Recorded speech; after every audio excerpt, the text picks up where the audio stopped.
So what I want to do and what I worked on, that's what I got all these papers here for, is I've been reading, I talked about this in my last Dark Potential Developer Diaries, but I've been reading a lot of science books, theoretical science as well as like cutting edge science, so I can get ideas as to what's going to be happening in the near future.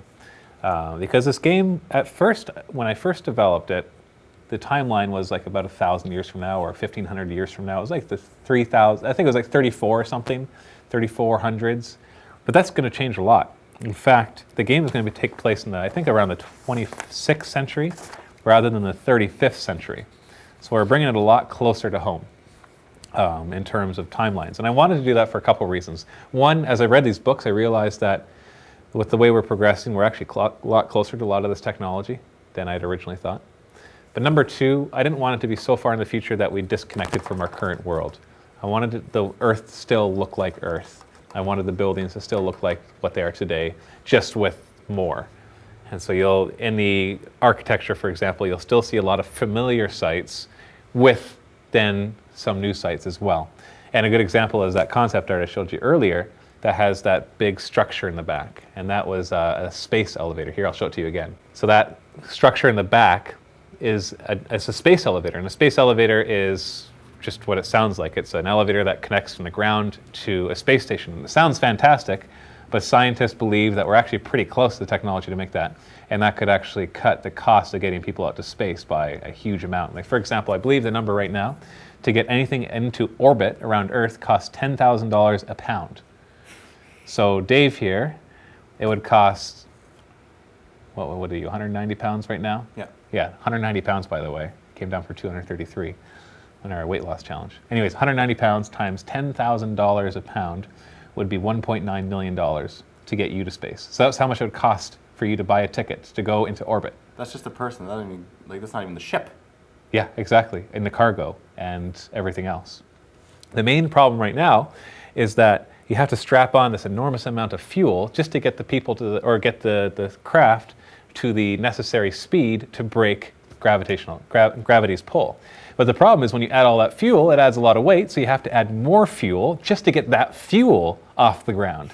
And then you added more fuel, so you got to add more fuel, and it's smaller and smaller amounts. So a lot of what you see there, I think 90% of the fuel that's in a spacecraft and attached to a spacecraft is used just to get it to orbit. Wow. And so with a space elevator, the estimated cost per pound to get something into space goes from $10,000 to $10 per pound.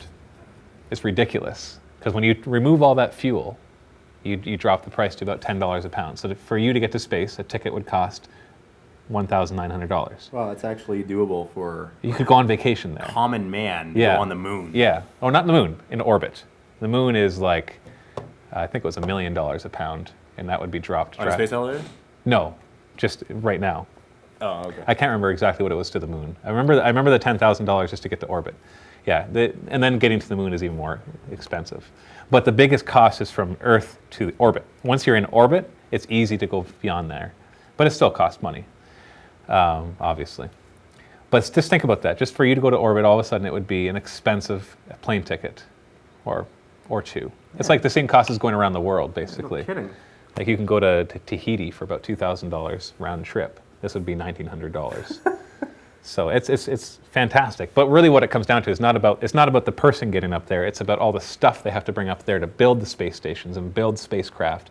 All of a sudden you don't have to build these huge spacecraft on Earth. You build them in space. And you just, that there's so many advantages to being able to do that for manufacturing purposes. Anyway, we'll get to that.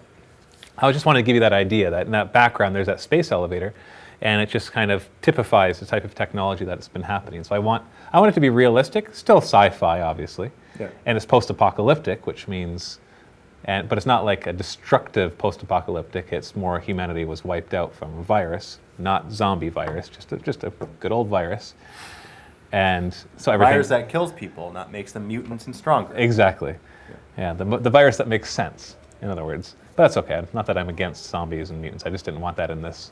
I wanted a different feel. Walking Dead. A more realistic feel, like this could happen. Yeah. And that's what the feel like. I envision one day a movie being made or a computer game being made, and I want it to so that when you step in it, you look around, you're like, this feels like it could actually happen. Whereas a lot of the fantasy and sci-fi we watch doesn't feel that way, and that's okay. That's perfectly fine. It's just not what I'm going for. So I've been going through all this, and so I've broken down. I've actually managed to write out the scientific discoveries and a bit of the political events, the world events that happen. Basically for the 21st century, which is where we are now, the 22nd century, and did I get the 23rd century done? So this is new stuff.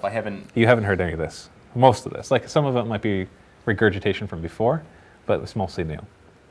Yeah, I've got all the way up to the end of the 22nd century done in some detail. This is all in point form I'm about to share with you. Basically what I did is I went over the major areas of technology, and what I have here is genetics, nanotechnology, computers, global warming, because that's an issue at least for the next 100 years, energy, space travel, artificial intelligence and robotics, and then I have politics and world events. And what I found was really neat is I kind of said, okay, what happens to genetics? And I wrote out timelines for genetics, what was developed.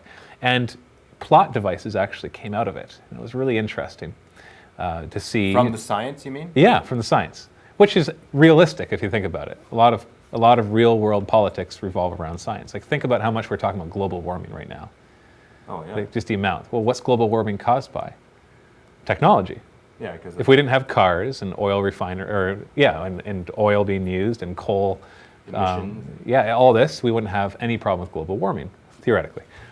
So all the major events of the world are happened by technology. Or think about the internet, what it's done to the economy, or travel, what it's done to the economy.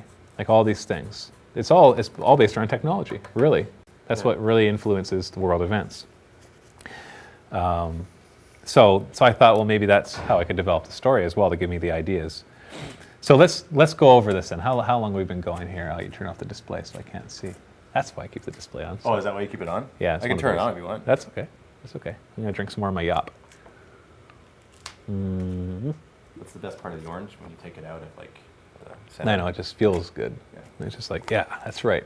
I'm the master. It feels like picking a zip, but that's probably gross. I'm not going to edit that out, you know. Okay, well, hold on one second. I'm going to check to see how long we've been going.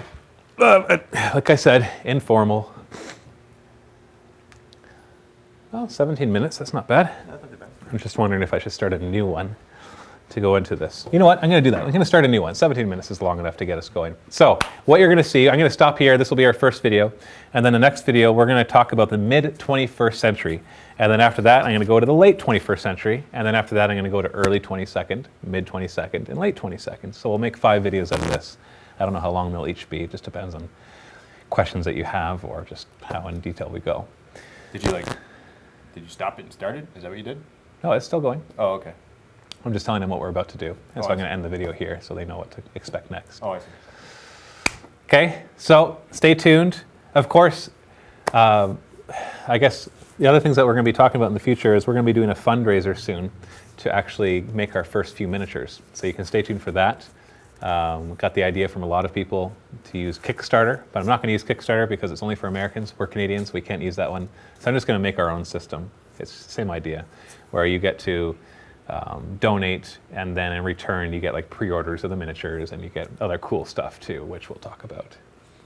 Some pretty neat stuff for if some people donate pretty large amounts. Oh, right. Yeah, you remember that? Yeah, I okay, remember. yeah, we'll talk about that later.